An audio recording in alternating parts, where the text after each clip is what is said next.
अरे आज मम्मा की हेल्प करता हूँ, थोड़ा प्यार रख देता हूँ, तो डस्टिंग भी करे तो मम्मा बहुत खुश होएगी। फ्रिज की भी सफाई कर लेता हूँ, बहुत गंदी हो रही है, जल्दी जल्दी में सारी सफाई कर लेता हूँ। मम्मा आज को बहुत खुश होएगी मेरे को देख के। बेड की सफाई करके मैं जाता हूँ झाड़ू निकालने। वैसे तो झाड़ू मेरे से बहुत बड़ी है, पर मैं कोशिश करूंगा मम्मा को सरप्राइज देने की। हाय मैं तो थक ही गया, चलो चलते हैं नहाने के लिए, वॉशरूम में आ गया। मम्मा प्लीज लाइट ऑन करो ना, अंदर आ गया। अब मैं मेरा फेवरेट काम करूंगा, नहाई नहाई। चलो टब निकालते हैं, उससे पहले मैं सोच रहा हूँ मेरी ड्रेस खोल लूं। अरे मम्मा मेरी हेल्प तो करो, मैं छोटा बेबी हूँ, प्लीज हेल्प मी मम्मा।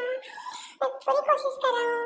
ये मैंने खोल लिया, ये अब मैं टब में पानी में चला के बैठूंगा और खूब नहाई करूंगा। चाय चाय मेरा फेवरेट टाइम आ गया, ये नहाई नहाई। मैं टॉल में कितना क्यूट लग रहा हूँ, देखो मैं नहा के अब बॉडी लोशन लगाऊंगा और सुंदर सुंदर बन जाऊंगा।